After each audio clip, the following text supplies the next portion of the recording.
Welcome to the DM Emporium podcast. We're podcast. That feels weird to say out loud, but we're a place where you can gather some information to help you with DMing, maybe even trade some in the comments. You know, we bring you builds, we bring you characters, we bring you ideas. We're even going to bring you plot points at some point if you keep listening. But today, what we're going to be bringing you is an amazing third-party source. That's right. We're going to do an entire episode dedicated to just one of the third-party sources out there. This one we actually played this weekend, run by Alex. Say hello, Alex. Hello, Alex. You son of a... No, I had to do it to him. Oh, and in case you didn't know us, we just a bunch of dudes played D&D. I did a 6-year 1-20 campaign, bunch of one-shots and things like that otherwise. I have been playing D&D for roughly 2 decades in various forms and flavors. Have never run a 1-20. Still on the list of things to do. Looks like it might actually be building up towards that direction as we get into this third-party system. And I think I found something that really jives with me. And I really like running. And now the trick, I guess, is to convince you guys that you like playing it.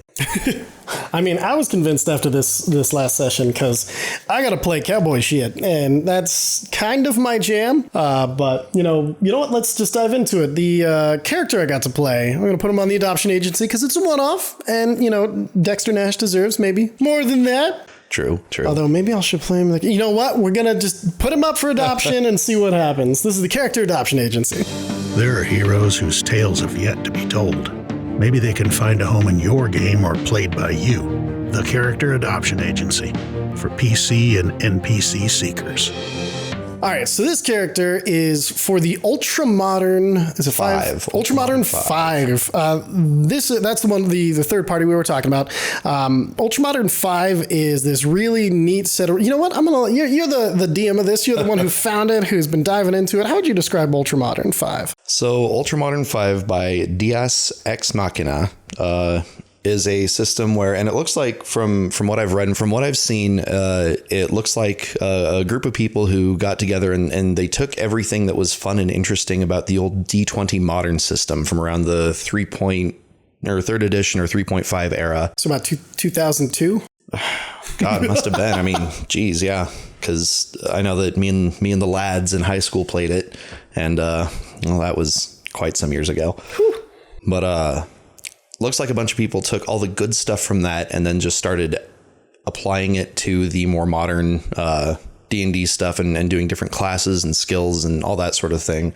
And the way it's come out and manifested itself for 5th edition, hence Ultramodern 5, is a system that's actually fairly well balanced. Until I broke it. Well, it's... Just kidding. I don't know. I mean... The way you went about the build is interesting, but I wouldn't say it's necessarily broken because none of the enemies had long distance rifles.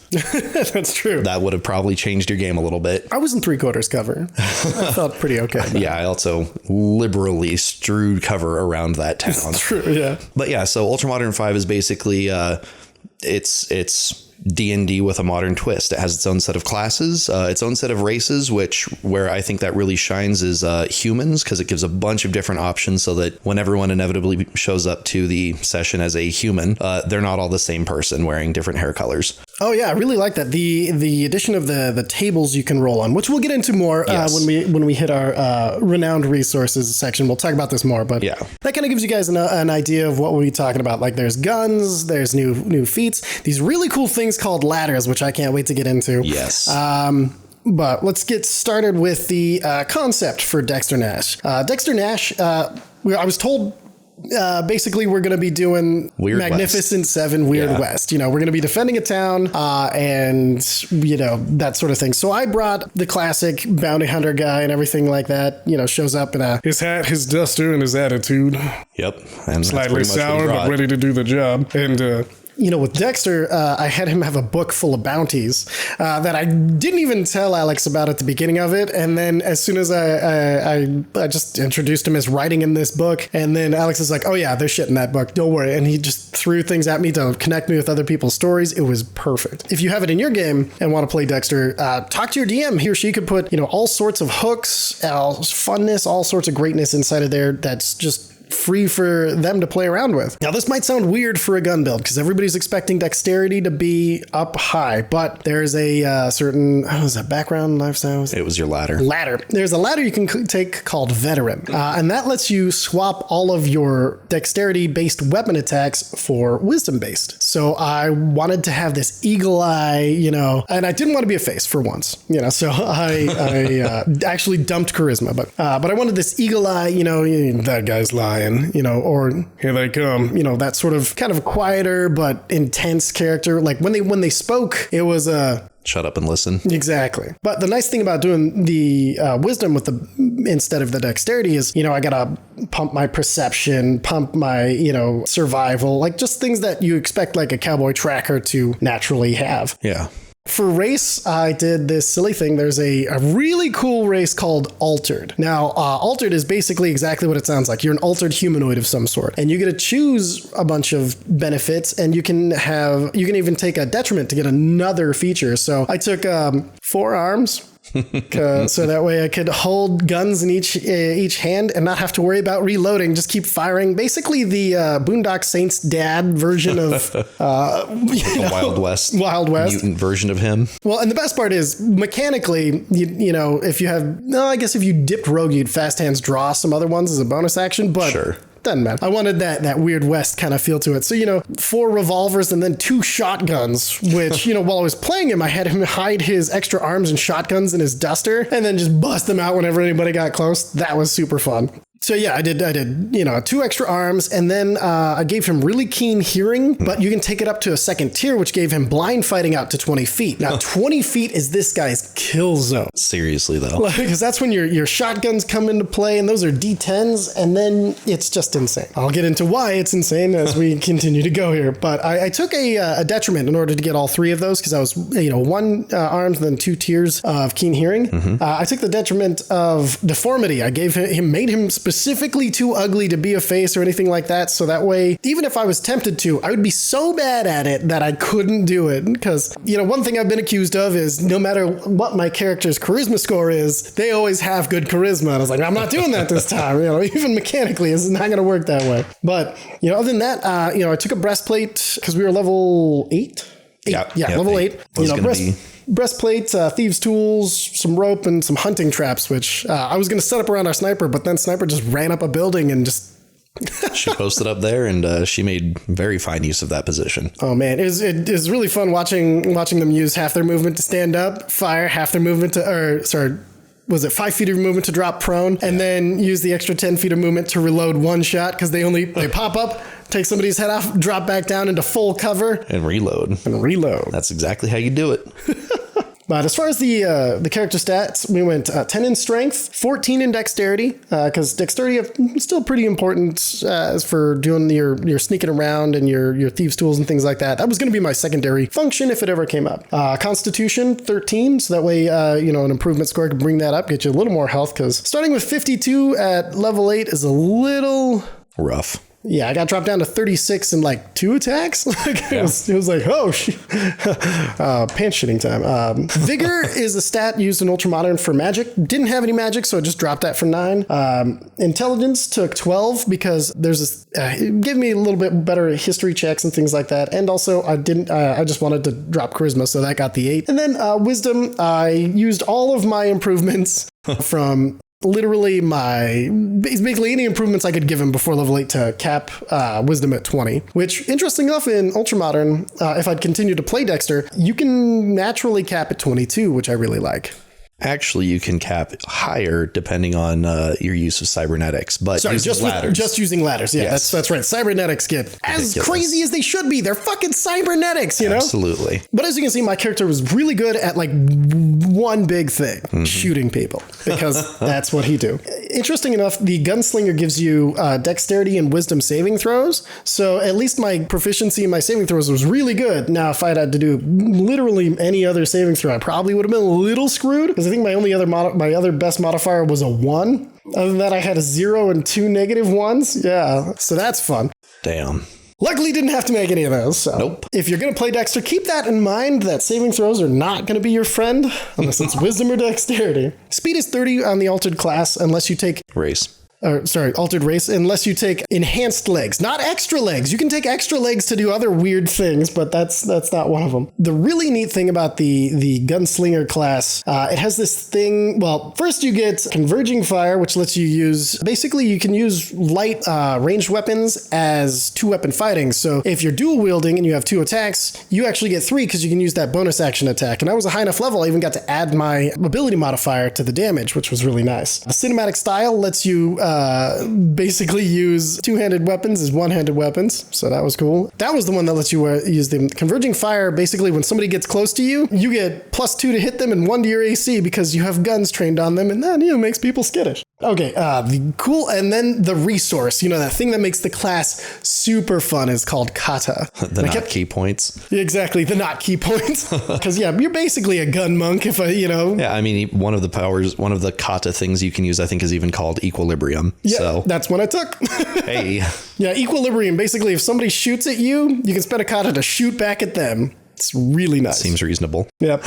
The classic tumble, where the cowboy, rolls. They even give it to McCree in Overwatch. It's that classic sort of thing. Where basically, whenever you take damage from any source, saving throw, whatever, you can tumble and take a quarter damage. So, in those big damage situations, you might not have the best saves or AC, but you can reduce the damage quite a bit if you take this. If you don't, good luck. The one that I abused the shit out of was called Just One Bullet. Now, Just One Bullet allows you to add your wisdom modifier to all of your attacks. Now, all of my attacks are already wisdom based, so it let me double my wisdom. So I had +10 to every attack. So I would be doing, if I spent 2 kata, that would give me 4 attacks. And that's 40-10 plus 40. And against a bunch of gnolls, they were having a blast to death. Ha ha. Now, mechanically, I'm not sure if that was actually legal, but I ruled that it was because it sounded fun at the time, and it was hilarious. Okay, so advice for DMs hearing this nonsense. What would you recommend for them for a longer game? I would recommend discussing what your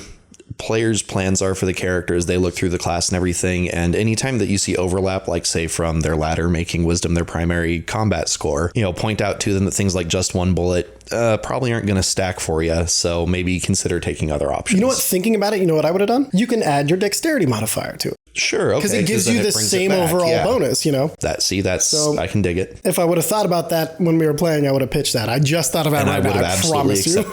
No, that's a really it's still good plan. a +7, but it's not quite as ridiculous, and it's more in the nature of the it keeps it doing exactly what it was doing originally. Your dexterity and your wisdom to the damage. Oh, yeah. Perfect. Yes, exactly. So, yeah, there you go, folks.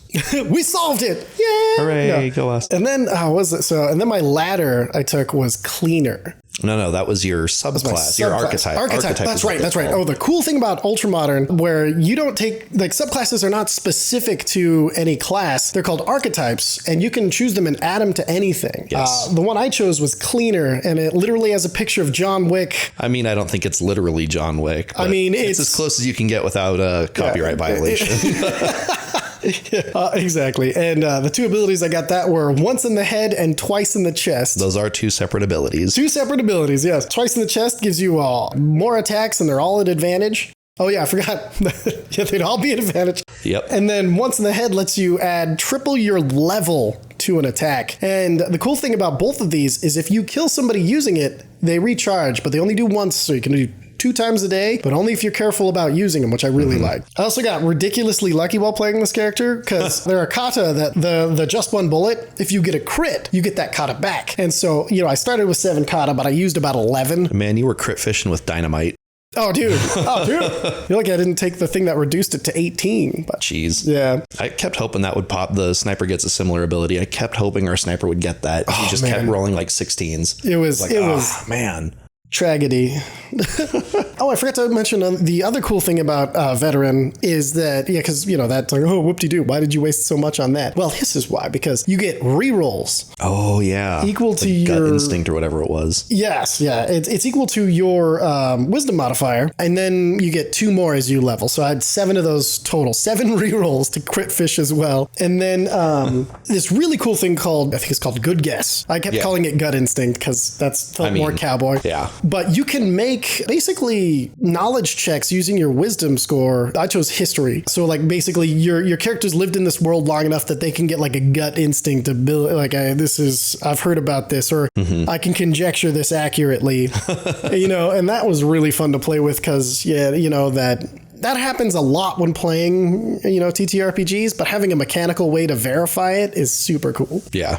Yeah, so other than that, you got Dexter Nash here, the guy who wrote in is going here for some bounties, and he's going to, I considered making part of his backstory. You could either do the almost the classic Rocket Raccoon at this point where, whoever altered him, he's trying to find them, or I was going to flip it and make it so that the person who was working with him to alter him and everything, like he's going to avenge that person because, that's why his alterations stopped where they did. And his face looks like melted wax. Exactly.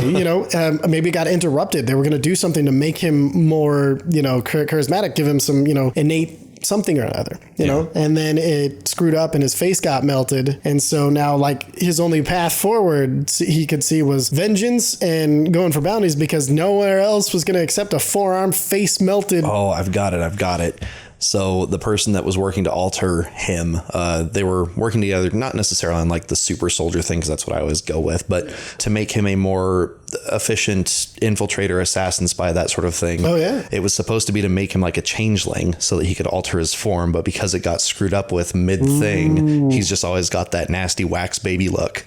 Oof. Wax baby is a pejorative term that goblinoids and Eberron use for changelings, and I love that. That's funny. Oh, because they shape it like wax. Okay, yeah, exactly. Perfect. And so when you're playing him, I recommend doing your gruffest cowboy voice. Just throw it down there, add a little kind of on top of it, and there you go. He's just this kind of bastard.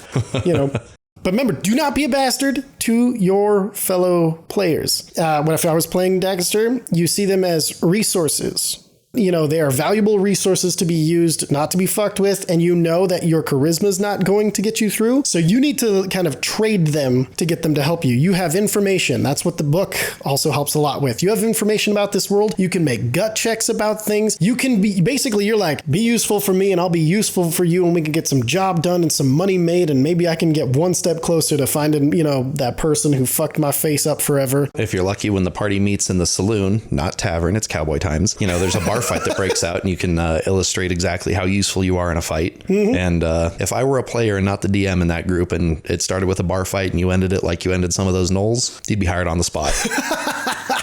Well, it'd be a bar fight. I wouldn't be killing. I'd just be forearm punching my way through people. No, forearm punching's a good way to get you into my good graces. That's fair. Okay.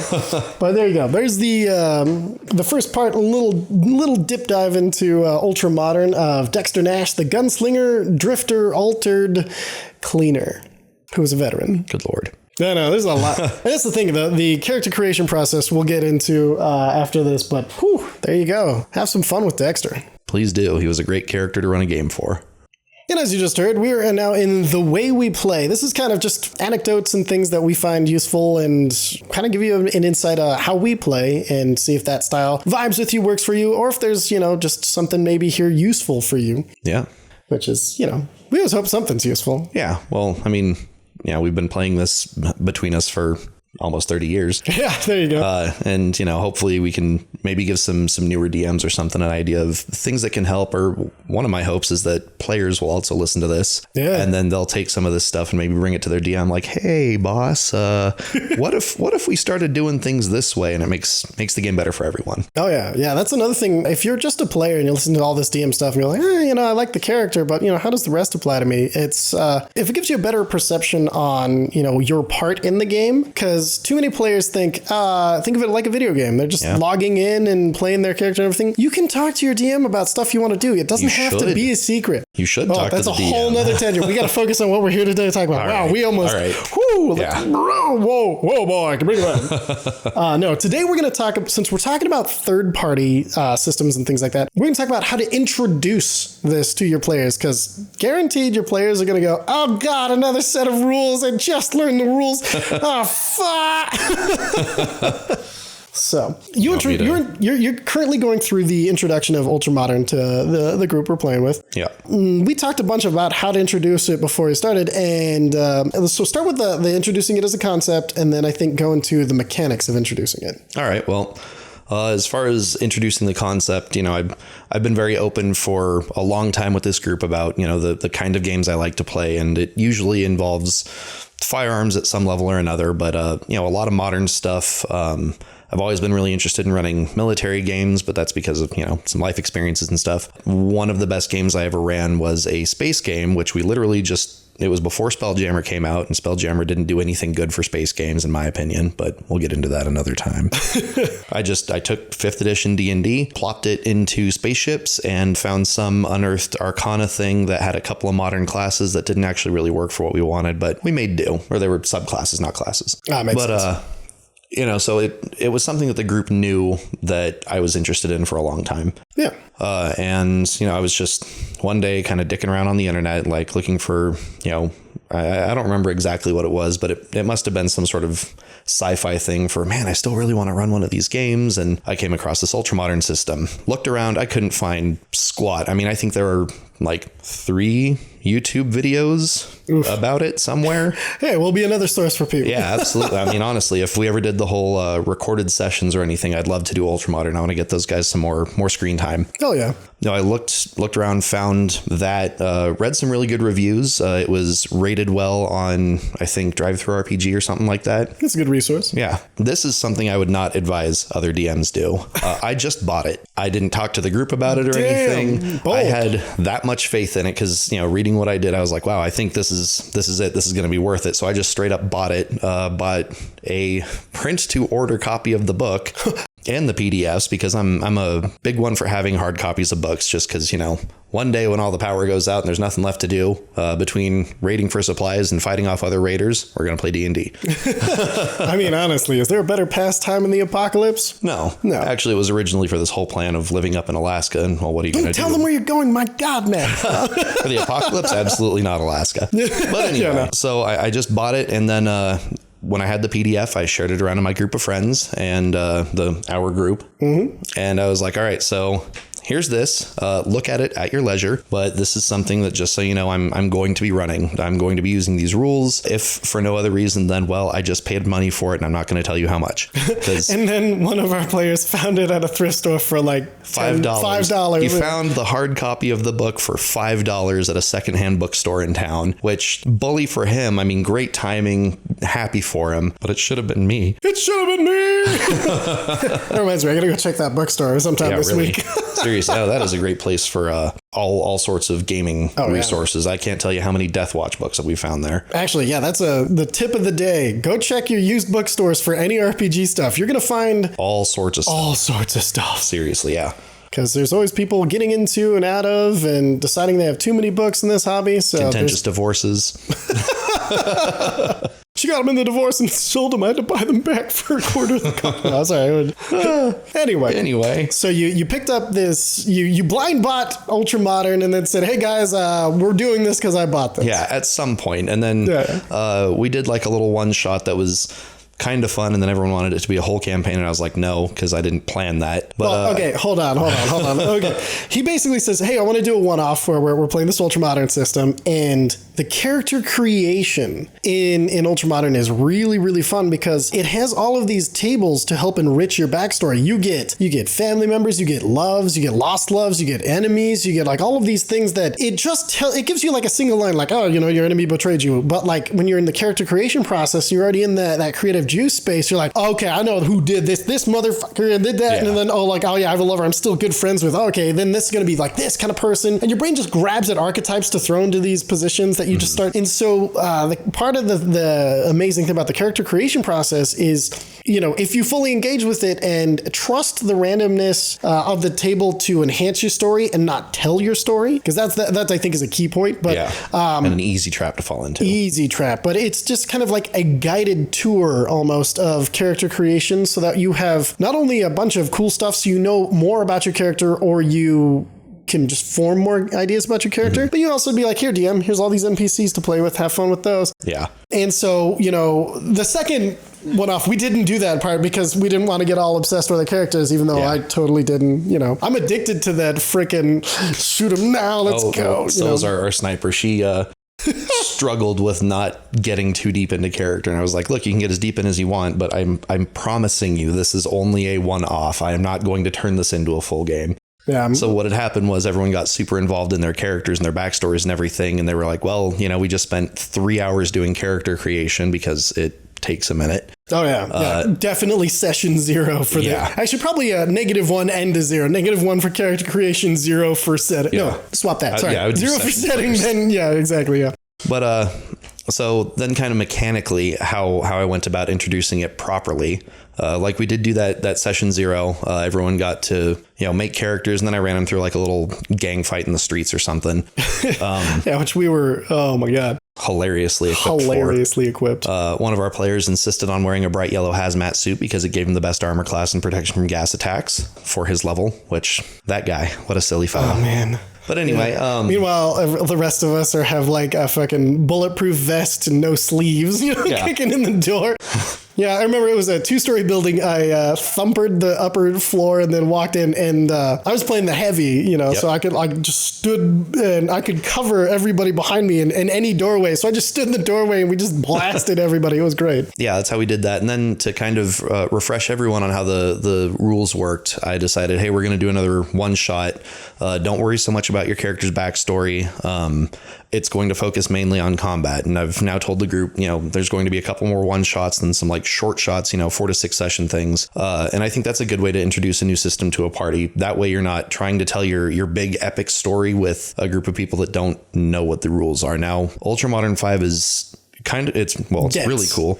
It's dense, but also it is 5th edition. At its core, it's 5th edition. It looks scary. There's a lot of extra stuff going on. It seems very overwhelming at first, but once you get into it and you realize, oh, this is the same thing. You roll a d20, there's advantage, disadvantage, all the same rules still apply. Even some of the starting equipment for different classes. It's like the infiltrator gets a disguise kit and a poisoner's kit. Those aren't in the Ultramodern book. They're in the player's handbook. Yeah, and hell, you can play any class. Yes. From D&D. So like DM's permission pending. DM's permission pending. Yeah. Yeah, Bard might not always fit. Oh my God, can you imagine a fucking heavy barbarian? No, a DJ Bard. Oh my God. Yeah. That's fucking Lucio, I guess. It depends on how much magic is going to be in the game. That's fair.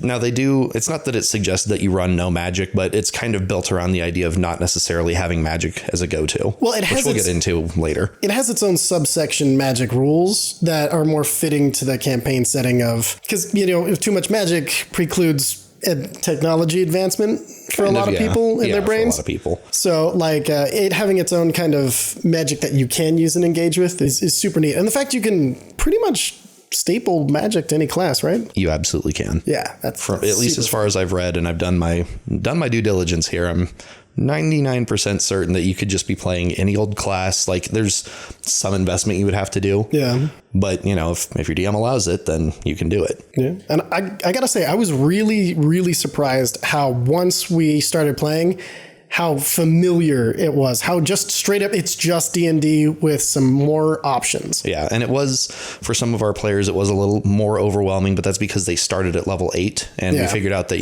if you start at level 1 with the Ultramodern system and you have faith in the system and you actually do play one of the classes from the book, not, oh, well, everyone's going to be running around using guns. I'm going to be a rogue. Okay. I mean, it can work, sure, but invest in the system you're investing in. Right? I like how you used the one that I think would be most likely to be used in that setting. Yeah, absolutely. Everybody's running around. I think I'm going to be a wizard, Well, yeah. I mean, wizards would also be horrifyingly powerful in that setting, I think. Oh, but I was thinking they'd be super vulnerable because of all the ranged weapons. Yeah, but a wizard's like their go-to damaging cantrips do as much damage as a shotgun. You mean I can buy cantrip shotgun shells? We'll come back to that later. Okay. Anyway, so how to mechanically introduce this? We keep getting sidetracked. It's my fault. What? No. I suggest doing a couple of one-offs with your group and focusing on different things. So like if I did another one-off, which I think we're just going to jump right into a short shot, but if I did another one, this one was very, very combat focused. Like that was the whole thing. It was the entire session was some very brief introduction and then fighting a bunch of, gnolls, because I had like a whole thing going on. And I had a gnoll kill policy. Yeah, he did. I showed them gnoll mercy. Oh my God. Anyway, take some time, take each session to focus on different aspects of stuff. And that way everyone gets kind of the full experience of what they can expect to deal with while they're playing with this system. And it doesn't come as a surprise, because I think I started to say, the last thing you want is, you get 10 levels into this, 1 to 20 campaign, and then someone looks at you up from the book and goes, wait, I could have been doing this from the beginning. Wait, how do I get into magic? There's magic? Yeah, exactly. And that's, that sucks for them. It sucks for you as a DM, because now it's like, oh, geez, I should have told you. It just, slipped my mind. I didn't even think about it. I do think for the short shot, I'm going to do a magic user just to dive into that awesome looking system. Good, because magic users are a whole thing for that setting.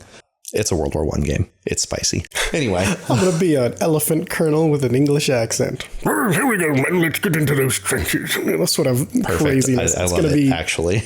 Going to be nuts. Anyway, taking just a whole session to focus on different things. Now, I'm not saying, take a session to focus on one particular skill or anything like that, but if not it's that granular. Yeah.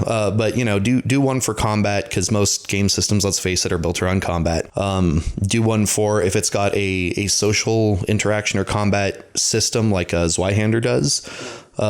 Take a whole session to dive into that, because, if you're going to be running a campaign where that sort of stuff is important, or even if you don't plan on it, your players might plan on it at some point. So take some time, go through all of that to make sure that everyone knows what those rules are. And then, do one that covers skill use and things like if the system has chase rules, wrap those in with skills, because I guarantee the skills are what makes the chase rules happen. Oh, yeah. And then, do that so that you can focus on all these different sections so that everyone knows all of what's going on without having to, sit down and have study sessions out of the book and homework, because that's boring. Ooh, does that mean the next section is going to involve vehicles and vehicle combat?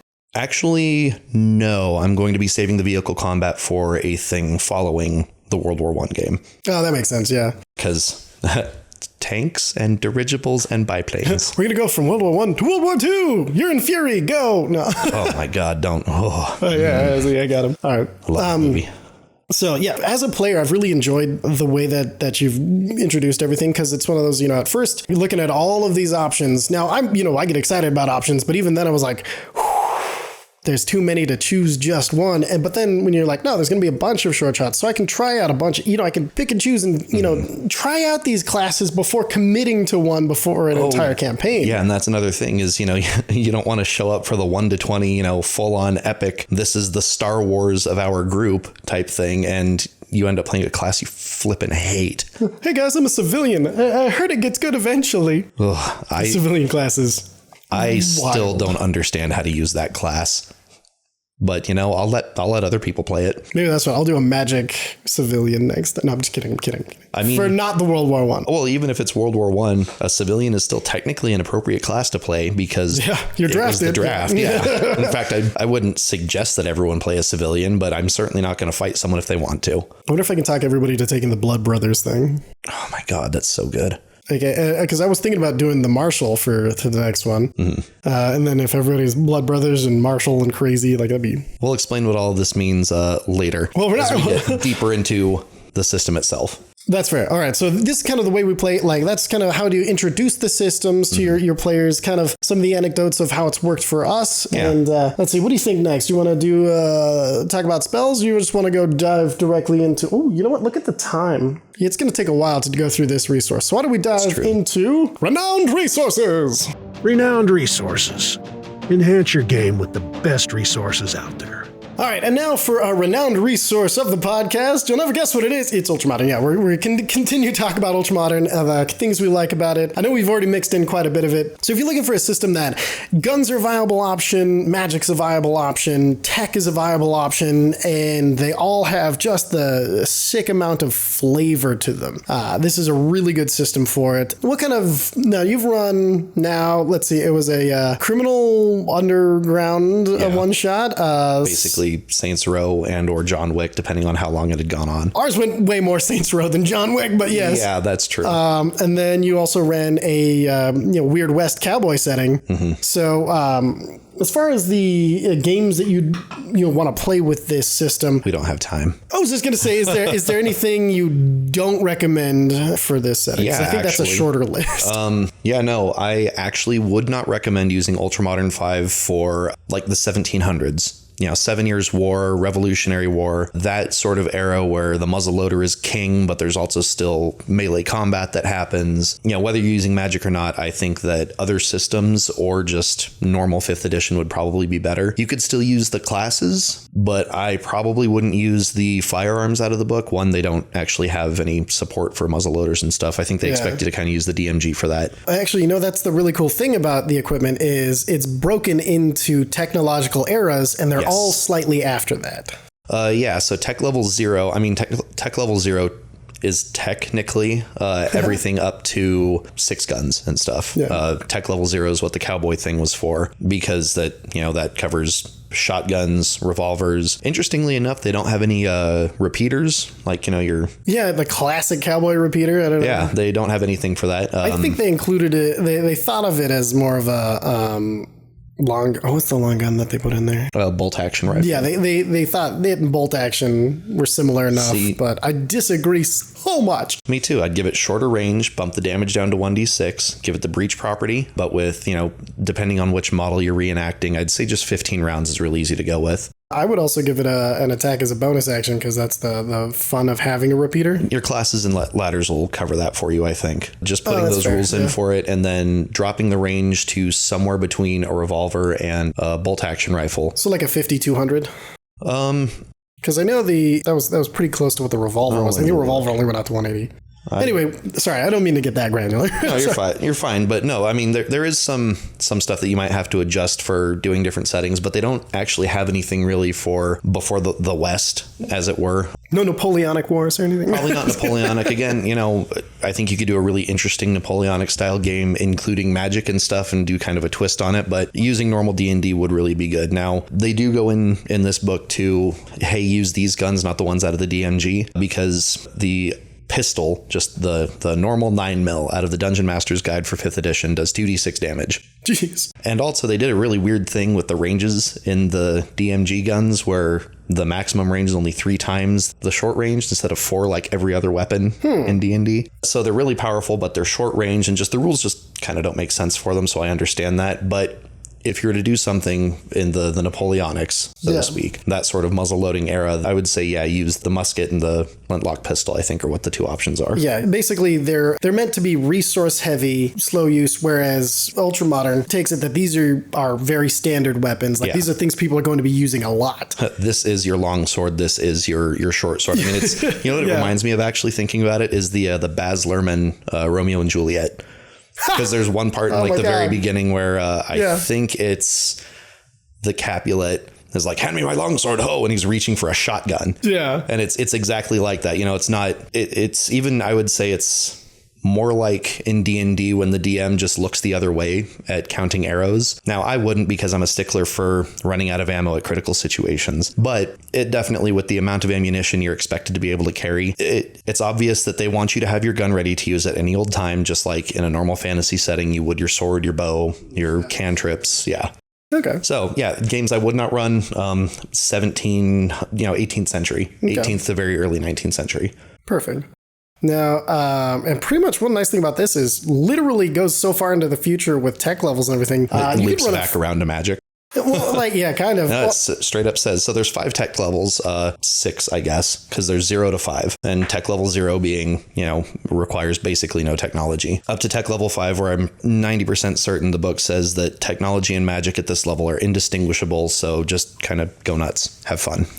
Hell, you could run a cyberpunk game almost with these rules. Yeah, no, you absolutely could. The cybernetic section is robust. It's one of the more robust sections in the equipment. I mean, it gets, I think, almost as much page time as weapons and armor. So, that shows a level of support. Now, something that I will talk about in this section is things that I don't like about this system, which are few and far between. Well, let's do the things that you really, really like and that hooked you first. Oh, okay. Absolutely. What were the hooks? Classes. I mean, that's the start of it is, the first thing I look at anytime I look at any resources. What are the classes like? Okay. And this one has a lot of really interesting ones. And what actually got me with the classes is a class that I will probably never play. The Face, which is straight up just a class, but it says it all over the book. I mean, I can think of like 2 or 3 times independently of spots where it says this. The Face is not a combat class. If you bring the face into a combat situation and expect them to shine, it's not going to work out for you. They're probably going to die.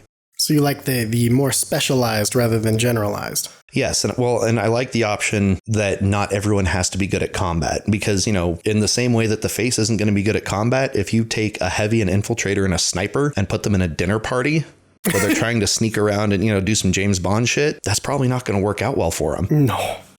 And I really appreciate that, some of these classes are really good at fighting. Most of them actually are really good at fighting. Some of them are good at other things. Like the civilian is just, as far as I can understand when I read it, is just okay at a lot of stuff. I figured out how to explain the civilian. The civilian is John McClane. You are luckier than you should be. Yeah. You're more durable than you should be. Yeah. But other than that, there's nothing that special about you until you get to a high enough level and then you become like the clear action hero. So you're basically how he evolves through the movies. By like the third movie, he can do whatever the hell he wants. Yeah. Okay. You're playing a John McClane, Indiana Jones. You get beat up. Yeah. But somehow you keep going because you're the hero of this story eventually. Yeah, true. That is something. The civilian definitely seems like it's the hero of whatever campaign you're running because as it starts out, they're baby. You got to take care of them. They're soft, gentle little thing. Yeah. Protect this person. And then as things go on and they continue to just shine in weird random places,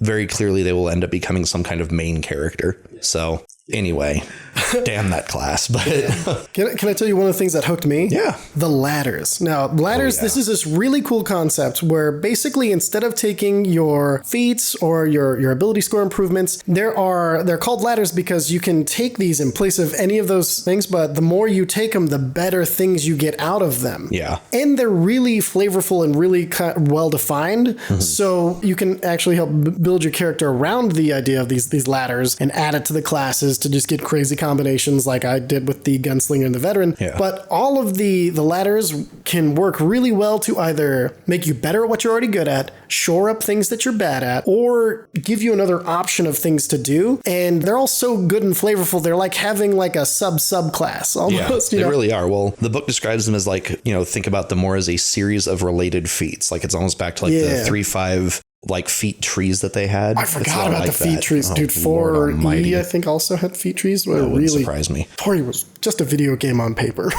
The thing that I really like about the ladders is so like you get most of your abilities at I want to say like 4th, 8th, 12th, 16th, and 19th maybe. Mm-hmm. Give me a sec. I'm actually pulling it up right now so that I can give people actual stuff.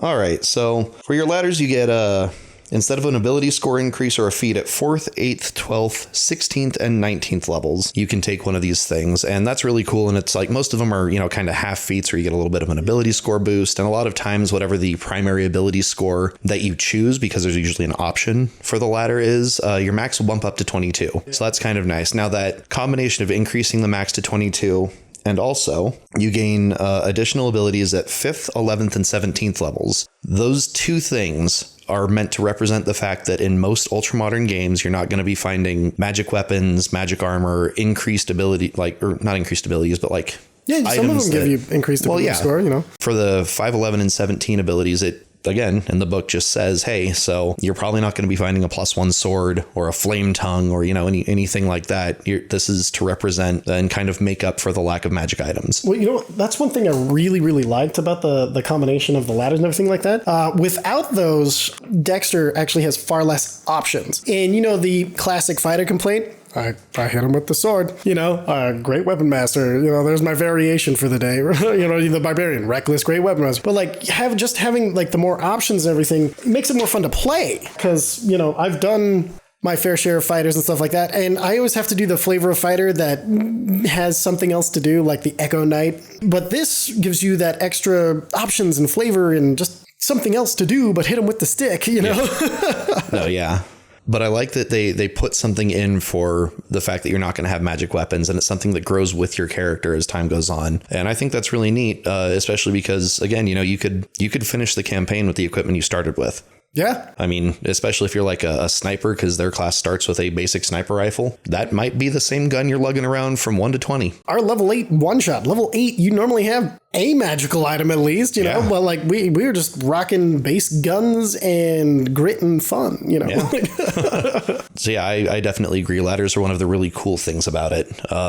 Just conceptually as like a, hey, here's a themed group of feats that might fit a certain character style or build, but also, hey, there's no magic in this. Here's how you can compensate for that and still stay interesting. Yeah. Yeah, because I mean, the lack of cool magical loot I could definitely see as being like oh boy, we killed the terrorists. And let me guess, they've all got submachine guns that are worse than ours. And they've got flak vests. You know that, great. oh man, how many video games have we played with that exact problem? But like, it's interesting because, you know, there's so many, you can use all of the items from D&D, but they're so specific to a lot of things that don't apply. But like, you can still get, you know, things to boost your constitution. You could technically find mithril armor on somebody, you know, like, I wonder if you add like the mithril property, you could add it to any of the armors in the game, couldn't you? I mean, mithril neck. Neck! I'm sorry. That would have to be something that you would need to talk to your DM about. Of course. No. I'm sorry. I'm talking about as a DM. I'm not. As a DM, I probably wouldn't let that happen with most of the ballistic armors because they're made out of ceramic plate. Yeah, no, but you replace those plate with mithril plates. With mithril instead. Yeah. I can see where you're going with that. Yeah, exactly. I'd just rather take a mithril breastplate and wear it under my shirt. So would I, but you know. But mithril breastplate, one of the best armors in the game. I don't care what anybody says. And it's not even as good as it used to be. I know, right? Oh, the races. Oh man. Of La Mancha. You can add these to any game for the record. Yeah, really. Honestly, I would say that the human in Ultramodern is the human that this world deserves, not the one it needs. Because humans, ability scores. Your ability scores each increase by 1. You can forego one of these increases for 1 additional roll on the genetic benefit table. The genetic benefit table is where these humans shine. It's the thing that makes them special. Yeah. Because it offers all sorts of stuff. I'm not going to go line by line through it, but I will read you some of the good ones. Has all the same basic stuff. You know, size, you tend to be medium, age 80 to 110-ish, depending on setting, medicine, all that sort of stuff. 30-foot speed, can read 1 language and 1 additional language. So the genetic benefit table is where it starts with, is where it's special. Hell yeah. You get 1. And you can get 1 more for dropping one of your ability score improvements. Which I would recommend because you're always going to have a dump stat, so fucking get some more bennies. Yeah, or you can be really, really cheeky in the way that I've advised my players do this as well. We're not using the vigor score in this campaign, so there's no reason not to have it, be garbage. For the record, it specifically says in the rules you can do this as many times as your DM will let you. So you can drop all of them if your DM's being just nutter butters. It also says generally no more than 2 or 3. It does, yeah. Right after that. Also, it's a table, so your GM might require you to roll. But the other way that you can get more benefits, more genetic benefits, is by taking a shortcoming. This is things like bad eyes. You have disadvantage on perception wisdom checks, but only for sight-based stuff. Mm-hmm. Or frail flame. Let me try that again. Frail frame. You do not handle pain very well. Each time you suffer damage, you lose 1 additional hit point. Ouch. I mean, that can really stack up on you. Yeah. But, to compensate for that, there's things like my favorite one, night eyes. Finally, humans get dark vision. Hey. That's it. Just 60-foot dark vision. Boom. Beautiful. There's other stuff like you gain 2 additional hit points at first level plus 1 additional hit point every additional level. It's basically the tough feat. Yeah. You get that, and then you get frail, and they even out. No, I'm just kidding. Oh boy, what a waste of everyone's time. Yeah, I know. But there's different stuff like that, resistance against poison or diseases. It's all sorts of stuff, and because it's tables, you can as a DM, you could have your players make sure they roll on it so that not everyone's coming with the same optimized. Yeah. Oh well, I've got the tough feat and dark vision, and I don't have a genetic or I don't have a shortcoming, so hey. A free feat and a free really good ability and +1 to all my ability scores that matter. Well, and, again, the thing I like about detriments, and we'll get into my don't be a super soldier every single game, you having shortcomings is amazing. And I don't mean the flavor of a super soldier. I mean, for the record, that's a wonderful flavor and backstory. You saw me leaning towards the mic with an excuse me. Well, have weaknesses, have things that your character needs to work on, because guess what's going to be your character arc? Working on it. Yeah, working on it. Or, it's even more fun to be in danger every once in a while, or to know that, I might be screwed here. Yeah, right. I definitely agree. If you don't bring anything to add tension, you're only going to be in tension when everybody else is dead. So aside from the fantastic human, there's a couple of other... Oh, the variations of beastmen. Can we talk about that? Okay, so there's two different beastmen general races. There's the animist, which is spelt really interestingly, which these are definitely more like if you ever played the D20 Modern, the old rules, like the Moreaus, named after Dr. Moreau's island. They're very, very bestial, kind of like Loxodons, Leonin, Minotaurs would definitely be the animist type. Yeah, but there's like 13 of them. Yeah, you can go through, there's like rams, there's hares, there's all sorts of just fun things for you to actually look at. And they all come with their own specific benefits and detriments. They're not just saying you can be Goatman and they all have the same stuff. Like you get like ramming speed and like that. They all have, they've got like, it's definitely very much race and sub-race type stuff. So they all have a natural melee weapon, which depending on what size the critter you're based on is naturally in its own environment, it changes the damage for your natural melee weapon. And then your speed is 30 feet. If the base critter that you are descended from could walk on 4 limbs, you can do that and your speed increases to 35. You can drop to 4 and run. That's so drop cool. on all 4. Now,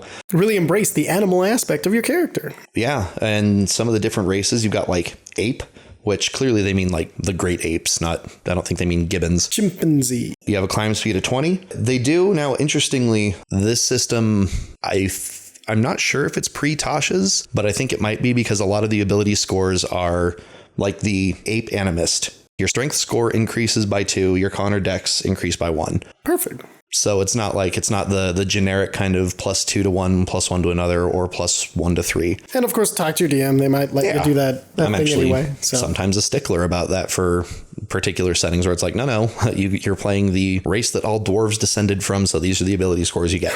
Or, you're playing a Loxodon, you don't get extra dexterity. I'm the nimblest elephant on the planet. I can sneak into the trees with nobody listening and jump on nimby tree. Oh, and the natural weapons count as finesse, light. Claws count as finesse, light, slashing weapons, and a bite counts as a finesse, light, piercing weapon. Now, the reason that's cool, they count as weapons, so you can apply sneak attack or other weapon benefit things. Smite. Yeah. Imagine being a ram smiting somebody with your horns with a headbutt. That'd be sick as hell. Well, I bring this up because the ape gets slam. You can make them do bludgeoning damage. You can perform a slam as an attack action. It requires both open hands, but inflicts 2 dice of damage. So, there's options there. That's fun. And they also get diet toughness. Nice. Or diet tough. Yeah. So that's just one of the 2 big races. And they've got 1, 2, 3, 4, 5, 6, 7, 8, 9, 10, 11, 12, 13, 14, 15, 16, 17, 18. 18 sub-races just for the animist.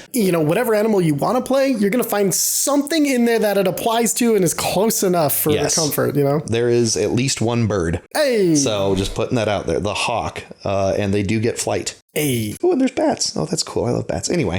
Let's see. And then the other one is the splice, which is, you've got some animal DNA, but apparently not enough to make you look really cool. Yeah, it's basically the Dark Angel. Remember Dark Angel, the freaking Jessica Alba show from the early 2000s? Oh my Lord. Jesus. Yeah, I have not thought about that ever, actually. Sorry, that was the big plot point was they had animal DNA, but some of them were more spliced and had visible features where she was spliced perfectly and didn't have any because sorry, I don't know why my brain went to Dark Angel, but there you go. You want to play Dark Angel? They have is a monkey in a trench coat. It's literally just a gibbon in a trench coat. So they get a +1 to an ability score, walking speed 30 feet. They speak the common language. That's something that they kind of go over is there's no language of common. There is the common language. So if your campaign is, taking place in the United States in 1999, the common language is probably English. If your campaign takes place in Russia in 1940, the language is probably Russian. That makes sense. 40? Yeah. So the splice sub-races, we've got 1, 2, 3. Oh, beetle and bee. So you get bug options on this one, which I don't think you did on the other. Diggity weird. Yeah. All right. So 1, 2, 3, 4, 5. I could be a big bad Beetleborg. 6, 7, 8, 9, 10, 11, 12, 13, 14, 15. Everybody liking these 90s references? Continue. Oh so you get 15 sub-races there. And then there is technically another animal sub-race kind of thing, but they can only turn into one animal, and they're weird. They're called yokai, and they draw very heavily from Japanese mythology and stuff, and they can shapeshift into one animal, but they have a bunch of strange rules, like can't drink wine or something, or you collect shiny rocks. They're really fun flavor. They're fun flavor. if I had a player that really wanted to play one, we would have to sit down and have a long conversation over coffee about why. Some of the other cool races, they have actual robots, not just Warforged or Autonomes, which are cool. Don't get me wrong. I love Warforged, probably top 3 races that I love to play. Hell, you're playing one currently, and if we ever get back to that campaign. Oh, I'm sure we will. Someday I think we're doing... Strahd will be dead, then we'll go back. All right, continue. Can't wait for that. So the automatons get a lot of really cool stuff, like really neat, very thematic robot type things. The thing I like is they actually have kind of variations where you can be a C-3PO or you can be a friggin' Data or those are basically the 2 robot types. Overtly and violently robotic and human looking. Well, also you can be like a battle bot as well. You can, you're not necessarily stuck being like, that's what I was going to say, like between the intellectual and then you can be like a friggin' a robot's robot. Yeah, exactly. I was trying to think of a big violent robot, but I remember they're all bad guys, so they're kind of forgettable usually. The battle droids, the big beefy ones though, instead of the Roger, the B2s, yeah. You can be that or a C-3PO, Yeah. There's rules for each. Hell, there's rules. You could even be a R2 if you wanted to. Yeah. Something that I think is kind of cool about this system also is they brought back level adjustment. Yeah. But it's very lightly sprinkled in. It's not like 3.5 where it's like, hey, do you want to play something that's not a human dwarf or elf? Take a level adjustment, nerd. It took me a while. Okay, so level adjustment. You should probably explain what that means. Oh, right. That's not a common knowledge anymore. It took me I was looking at the book and I saw level adjustment. What the hell is this talking about? And then it clicked like half an hour later. So level adjustment is an old wooden ship. No, it's an old rule from, I'm sure it comes from before 3.0, but that's kind of the first time that I experienced it. It basically just means that because your character's race is so powerful to start out with that they level more slowly than everyone else. So, you can't usually use them in a level 1 campaign, but like say the campaign starts at level 2, everybody starts with their characters at level 2, but you have a level adjustment of +1. That means your character starts at level 1, but like their experience gain is as though they were level 2. So it takes as much experience for you to get to level 2 as it takes for everyone else to get to level 3. So you're going to be you're going to be just one behind the whole time, pretty much. Maybe not necessarily one behind, but probably. I mean, depending on how your DM, throws out extra XP and stuff like that. Fair. For milestone, it can become a problem. Yeah.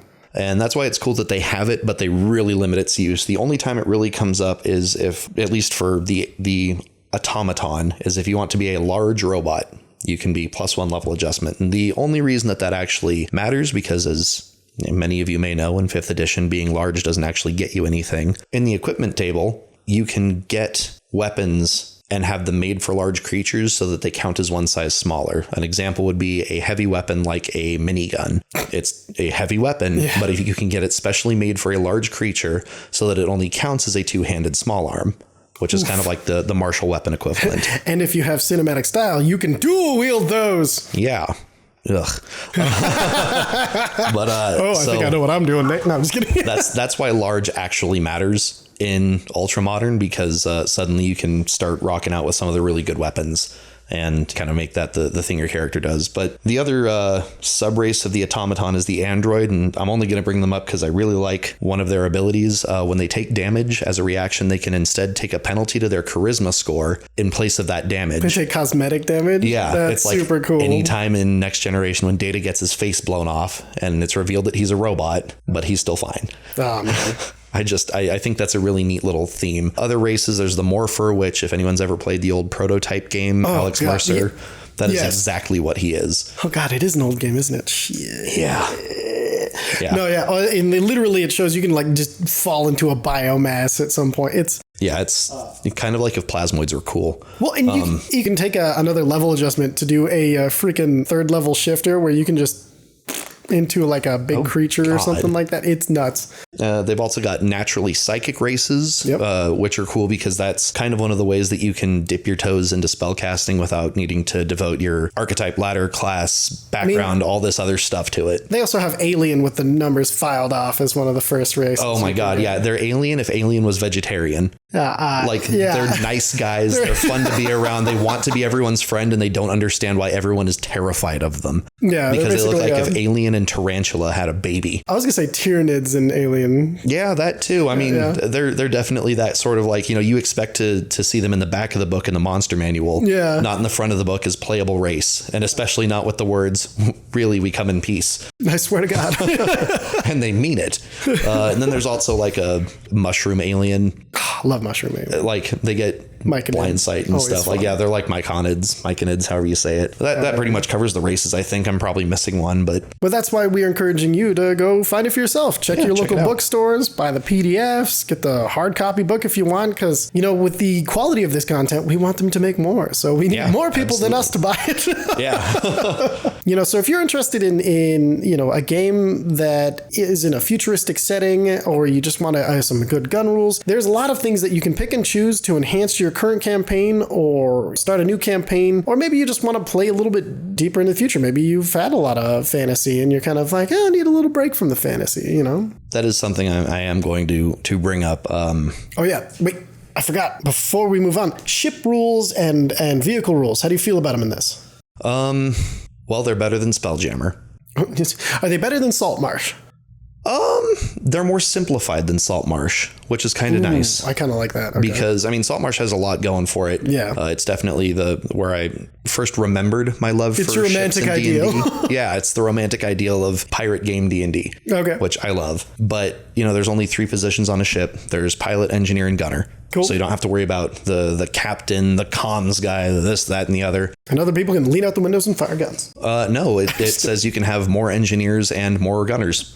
Oh, that's so everyone can have a job. Okay. Yeah. Neat. And not only that, you can also double up on jobs if for some reason you only have 2 people on a ship. The pilot can't really double up on being an engineer, but an engineer and a gunner could double up, or a pilot and a gunner could double up, especially if it's, a single man craft. Hell yeah. Makes sense. Yeah, but they're pretty good rules. They're also not as complicated as the D20 modern / future rules were for ships, because there was a lot going on there, man. So it's a little more simple, a little easier to wrap your head around than that, and it's even easier in some spots than Saltmarsh. And otherwise, it's a little more complicated because you have to worry about range categories and astronomy units or astral units or something. It's basically instead of doing light years or whatever, because from our solar system to like the next one is 4 point something light years, I want to say. Something like that. It's pretty close, but if you're moving at the speed, no, it's got to be farther than that. I did the math once, and in Spelljammer, if you were to take a Spelljammer from our solar system to Alpha Centauri, it would take you 25 years. Well, that's why they're traveling in wild space. Right. Wild space where you can just, wild space until you get to the astral plane where you can just breathe and, fish out of space. Anyway, fuck that the fact that I literally had you guys do that was fun. They could have been better with Spelljammer. That's all I'm going to say about that. I think Spelljammer leaned a little too hard into the fantasy aspects of the traveling, but I really like that these rules have become are robust enough without getting into the weeds, which I think is a strength of this whole system. It's robust, but it's not, there are no flow charts for anything. It's just an expansion of the rules. Like literally, once you have your D&D 5 rules, it's just more options. Yeah. And it can be a little overwhelming if it's your first time making a character and your DM says, okay, we're doing a level 8 Weird West game, which it was for my brother. And he, after the game, he was like, well, that was really fun. I really liked it, but I had no idea about like what half the stuff I could do was, and that's where we picked a really complicated class. Well, yeah, and that's where we kind of figured out that if you start from level 1 and you build with you grow in the rules with your character a little bit, that'll probably help. Oh yeah, 100%.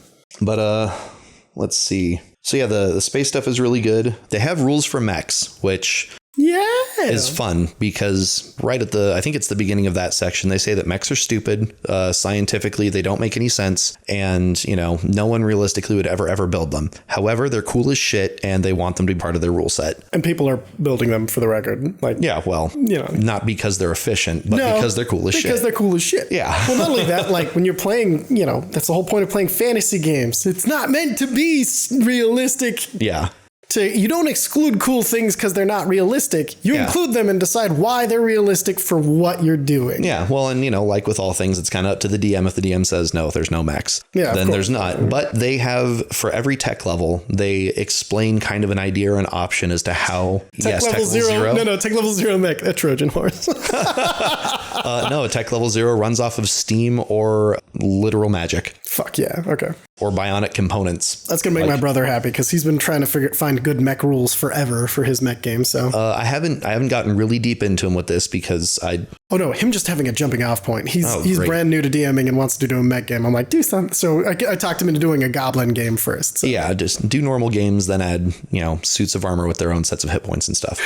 They have power armor actually on that topic. The power armor is fun. It's kind of like mini mechs. It's got cool mechanics where you can shunt damage that you take off to your armor. How is it kind of more like when you think of power armor, like more like StarCraft Warhammer power armor rather than like Master Chief power armor? There's actually options for both. Oh, But the fact that you can shunt the damage off, it's not like, oh God, I took 20 points of damage. Well, the armor is going to eat all of that. There's a limit per attack how much damage the armor itself can take. That makes sense. Yeah, and once it... Before it's pierced and gets to you. Yeah, and... once the armor is defeated, it's not like it all shuts down or anything. You just stop getting some of the benefits. Oh, cool. There are ways to shut it down using like EMPs and stuff like that, which you're going to have to watch out for. But screw Fallout 4. Continue. Yeah, power use doesn't seem to be that much of an issue with it. Like there's a lot of things that require power cells to go, but for power armor, from what I've seen, it's just you put in the battery and it works for you. Thank God. You don't have to loot every fallen building for a fusion core. You know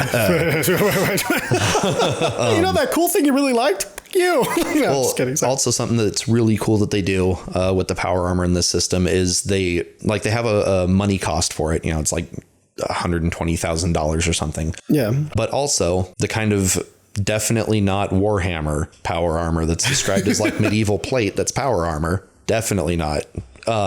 It counts as like 1 legendary and 2 rare magic items. That's what it should be. So that's good. Well, but they do that with like a bunch of the items. So that way, if it's like, well, what you're trying to think of a good equivalency in your head, it just tells you right there. So it's like, okay, so everyone else has, or if you are doing a game that has magic as well as technology, which is a fun place that I like to go. I love that place. It's like, well, the paladin has a dragon slayer sword and he's got, some adamantine armor and he's got a shield of arrow deflection or whatever. God, what am I going to give the super soldier character? Oh, power armor. Or not the super soldier, give it to someone who's weak and frail and sucks. And suddenly, hey, look, they're viable. More than this man has played Artificer before. Yes. Hey, man. Artificer walked so this power armor could run. Yeah. At a speed of 35 feet per round. Yes. Yeah, dude. The Artificer Wizard is always such a fun combo. Yeah. Beyond that, the guns. We got to talk about the guns. Yes. When you think of guns, you think of just, I know guns. You have your rifle, your pistol, your shotgun. What else could there be? Well, there's so much. I won't even begin to try to cover it all. Initially, that was actually one of the things that turned me off about this game, though. Too many? No. I thought they sucked. What? I mean, when you're thinking of the damage levels and everything. So for reference, the revolver doing 1d4. Yeah. Well, and I was thinking about that as we were still sitting here and discussing it. And they must mean like a snub 38, which again, realistically, yes, it would do a shit ton more damage than that. But in this kind of setting, that is the equivalent of your boot dagger. Yeah. That's literally what it is. So it does dagger damage. So that makes sense. A bolt action rifle or an assault rifle doing 1d8 damage seems ludicrous to me. However, it is the longsword of this campaign style, and also they do make up for the relative weakness in damage dice with their ranges.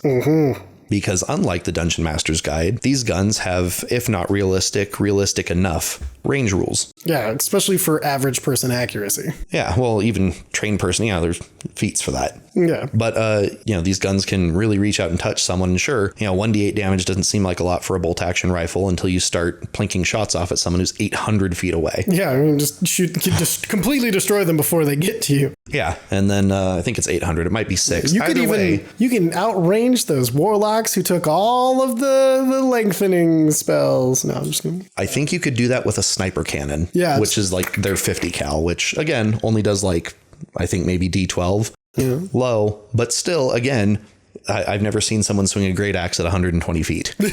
Or I'm sorry, 1,200 feet. That either. You know? Yeah. That'd be a really big axe. Sure, they do less damage than you might expect, especially if you are coming from like the D20 Modern, because the damage for those guns was in keeping with what they have in the DMG. Yeah. Where it's all 2d6s, 2d8s for a heavy caliber pistol or for a light caliber assault rifle, 2d10s, 2d12s. My favorite gun from that system was a South African anti-tank rifle that did 4d20 damage. Good Lord. It's it's a fucking killer. But how do you balance that? Oh, here's my dragon. Oh, there goes my dragon. You know, you balance that by making him fight a tank. But. Yeah, exactly. You can't have combat specific weapons like that in a good balancing system. Right. I feel like anyway. The problem with those comes from, it's really fun for you as a player when you're using those. You're mowing down the bad guys left and right. But when one bad guy wins initiative at level 1, someone's dying to 2d8. Yeah. Oh, yeah. Start making death saves. Hey, I'm gonna roll 40-20. Let's see if you survive. Well, yeah, that too. But you're instant killed because no death saving throws. He did 80 damage to 20 left. Well, I just mean even with the more basic weapons like the 2d6 pistols or the 2d8 assault rifles or whatever. That's a problem. Still gonna smoke a low constitution character. Maybe not one attack, but 2 will. Yeah, 100%. So it is good. I see why they dialed back the gun damages, and now that I've made peace with it, I'm fine with it. Perfect. And it doesn't bug me. And they have rules for increasing the damage and stuff and doing other things. They've actually got a whole subset of rules that I don't know if we'll have time to go into today, but it's called Ultramax, and it just makes things more painful. I mean, more realistic. That's what it is. It's hard mode. Yeah, it's survival mode. Yeah, exactly. Which I really like when systems do that. The choice between cinematic and you gonna die mode, because I feel like too many systems focus on just one of those aspects. So whatever game you play in that system has to be this sort of thing. Yeah. That's one thing I like about Ultramodern as well, is you can dive into those pants wetting situations if you want to. Hell, you could even design a pants wetting encounter using the Ultramax rules a little bit. A little bit. You can use the inspiration from, I guess. You can pick and choose, but you could pick like some damages and resistance and stuff, but it would be very difficult to slip into one for a session, slip back out. That's fair. Yeah, I guess I'm giving it a little too much credit there, but no, it is cool to have that kind of, here's how you can play this game, like here's how you're supposed to, and then here's how you can if you want it to hurt. And that system is actually where the weapon dice start going up by 1. Makes sense. And like every attack adds a die of damage and like all sorts of other stuff. I don't really have too much that's bad to say about this system. There's a couple of typos and stuff, a lot of which they've caught in the errata. There are some class abilities that I feel like could have been described a little bit better. Good transition. What are your big negative points, like if things you'd warn people about if they were to get the Ultramodern book? It seems very complicated at first, and that could be a turnoff, especially to players who are not confident in their ability to understand rules. Not necessarily are bad players or are bad with rules, though if they're bad with rules, it's going to harm them too. But to the ones that, will look at as many options as they have and go, oh my fucking God, I'm not going to be able to get this. There's a guy that I really enjoy playing with that he's not in any of our games right now, but I'm fairly certain that when he sees these rules, he's going to, pants wetting situation. Okay. Yeah. The options adverse. Yeah. People. Is there anything that you don't recommend using from the system? Anything like that's that level of dislike? I don't think so. Oh, that's good. Let me just scan over it again real quick. It's funny because it is a big, intimidating looking book with a whole bunch of stuff in it. But I think, honestly, if more people thought of it kind of like Humblewood, where it's just like an expansion of the rules, like Humblewood's a lot smaller expansion with its own lore and things like that. Think of it in the same way. It's just more options. There's a lot bio weapons and crazy things like that. And I'm not talking like gases and like literally guns that graft onto your body and use your own blood as weapons. Crazy things like that. Necrotic damage. Yeah.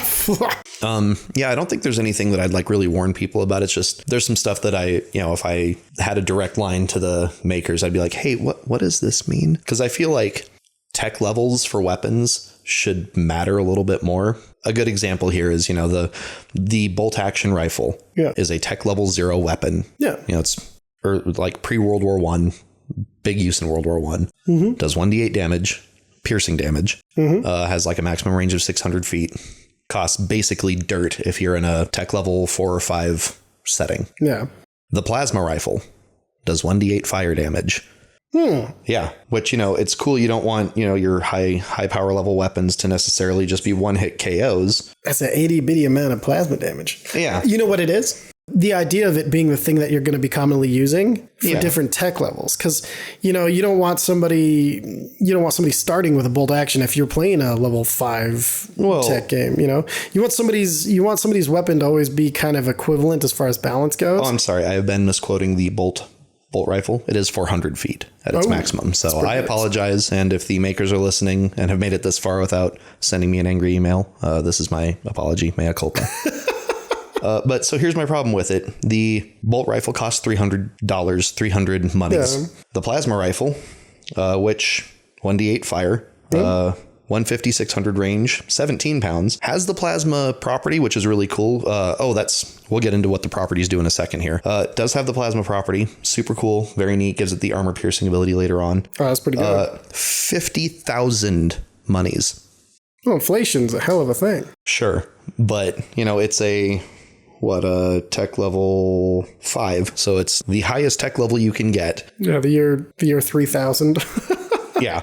Real quick, what does the plasma property do? Okay, so the plasma property, now this system, a lot of the properties do cool stuff that grows with you as you level. So that's also part of the whole, when you invest in an item, it's not just like, oh, this is really great at level 1. And well, now that it's level 20, it's as great as it was at level 1, I guess. Plasma. At 6th level, this weapon gains the armor piercing property, which is cool because that doesn't actually negate armor class or anything. But what it does is a lot of armors give you resistance to certain sorts of damage. Like fire. Like fire piercing is it's the one you want because that's bullets. Mm-hmm. But it changes resistance to normal damage and it changes immunity to resistance. Nice. Yeah. So you could shoot a devil devils are immune to fire, aren't they? Most of them. Okay. Yeah. You could shoot one of them with a plasma weapon and it would still hurt.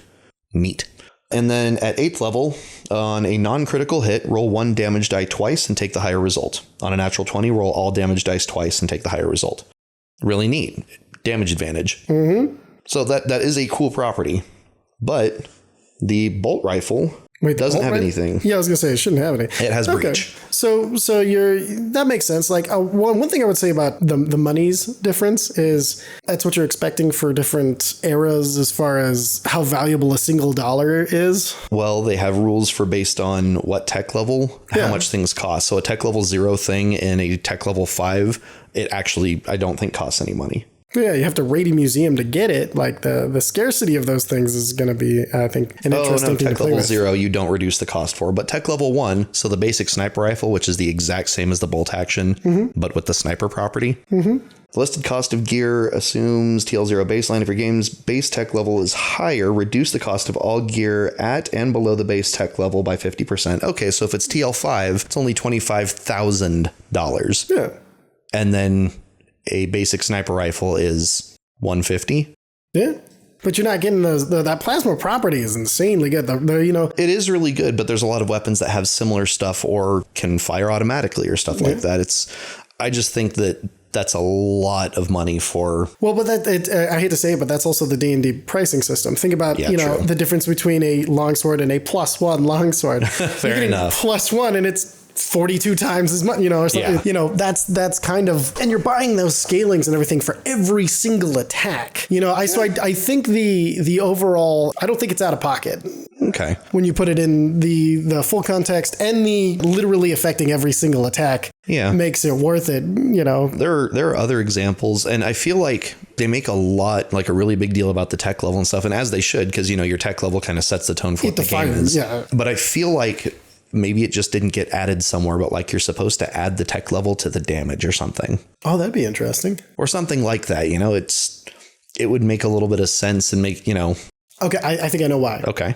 If they did the adding it to tech levels, it would restrict the monsters and enemies you could use by tech level pretty heavily, because that would just destroy the balance of your enemies and stuff like that. That's why I think adding the additional benefits on top of it, making it feel more like the different, like a +2 or a legendary sort of weapon that bypasses like that. I think that's the thought in the balancing process, because if you don't want to restrict, you can use in your balance that much by making it that much more powerful. Yeah, that's fair. And they do that in Ultramax, I think. It's like you either add a die for every tech level, or you just add the tech level onto the damage there. So. Yeah. I can see Ultramax working for that, but I think in just a regular game, it's your equivalent of your magical kick-ass, super expensive. You're going to find it somewhere. You're never going to actually buy these. No, I'm just kidding. Yeah, well, and I guess what I would do if I was going to, say run, some setting where all the bad guys are wearing the same pretty okay heavy armor and they're all carrying blaster rifles. I think what I would do is not necessarily give them the plasma rifle.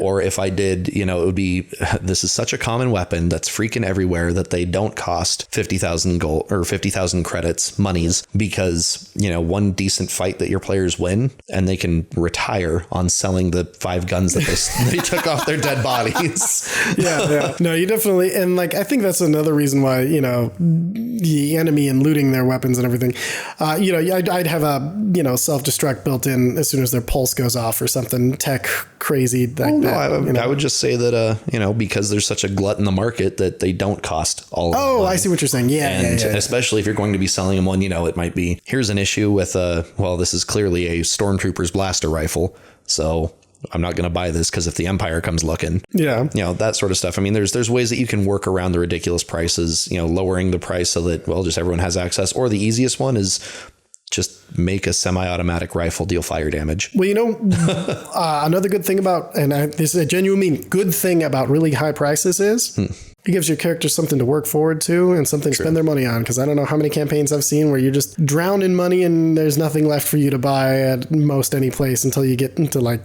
crazy Fey markets and shit like that. So buy and upgrade your spaceship. There you go. But that's, more or less all I have to say about it. Oh, the monster section, I'll just really briefly touch on that. Sure. It's very basic. Cool things that it has are just kind of templates you can add to things. So you can take a guy with a baseball bat and make him a demonic guy with a baseball bat, and that gives him resistance to fire. Nice. And they've got a cool thing called minion rules where, they've got the guy with a baseball bat, say his armor class is 14 and he's got 20 hit points. If you make him a minion, it'll say that 3 of him equal the same challenge rating. So challenge rating half, drops his armor class to 12 and drops his hit points to 5. Yep. So you get to feel like Billy Badass as the player characters when you're smoking dudes left and right with your revolver snub-nose 38 that only does 1d4 plus dexterity damage, but you're still gunning dudes down. And that's kind of a way that it brings the power back into line with how powerful guns should feel. Yeah. Without instantly killing your players or letting them instantly kill a big bad evil guy. And also, if they get a round of combat, big if, but the minions can make a tense situation even more tense, and then you have to focus on the ads. Yeah, it actually it's really useful for action economy control for when you're running especially a big boss or something. Yeah, absolutely. And they've got some other cool setting specific stuff, more things that definitely aren't alien. They've got some more of those. These ones are bad guys. Yep. They've got some other really cool stuff shape-shifting monsters or things that take over host creatures and stuff like that. Oh, the Brood from X-Men. Yeah. It's they've got really neat stuff, and definitely it's not one of those where they just slapped on 3 pages from 3 different monster manuals at the end. They definitely really put some thought into cool stuff you can do and how to customize all of that cool stuff to fit a variety of situations. You just hit on the main key beautiful thing that I like about Ultramodern is there is so many customized options to make sure that whatever type of game you want to play, from Wild West to Cyberpunk to Magic Punk to just all sorts of any of one of those, you can use the options to get the exact flavor you want and a bunch of classes and things that all fit to any types of those games. I think if you're looking for something that's just a completely different flavor from your regular D&D game, but also you're comfortable with the D&D rules and you just want to expand those, don't sit down for 17 days trying to customize it, hack it out yourself. Ultramodern's right here for you. Yeah, honestly, if I wish I'd had this system, let's say many 17 days ago, many rules rewrites and campaign ideas and such, that this was right here, not the whole time maybe, but a lot of the time. And I wish that I'd had this for as long as I've been, especially trying to DM, modern and future games. Oh, and I forgot to add this earlier. This podcast is in no way endorsed by these people. Yeah, no. They have given us no money to talk about them, but we're going to be talking about third-party resources probably fairly often. So this was our introductory episode. We've got, oh my God, so many. Yes. There's so many good things out there that I don't feel like being restricted just to Wizards is fair. Exactly. But we won't get into the OGL or any of that nonsense this time. Actually, I think y'all have heard kind of enough for us from today, So, as always, check out all of the links in the doobly-doo. Definitely one's going to be going to the Ultramodern. No character sheet link unless I'll take a picture of the character sheet because I did this one by hand with pen and paper. Well, I can send you a digital file and you can fill it in. Shh, we're not doing that. And all of these kind of previews of Ultramodern, definitely go check them out for yourselves. The main thing, as always, run the game you want to play. Run the game you want to play, because let's face it, no one else is going to run it for you. Yep. You've been listening to the DM Emporium podcast. To support us, click the links in the description. Buy a t-shirt or join our Patreon. Join us next week for more builds, game running theory, and useful tips for any campaign.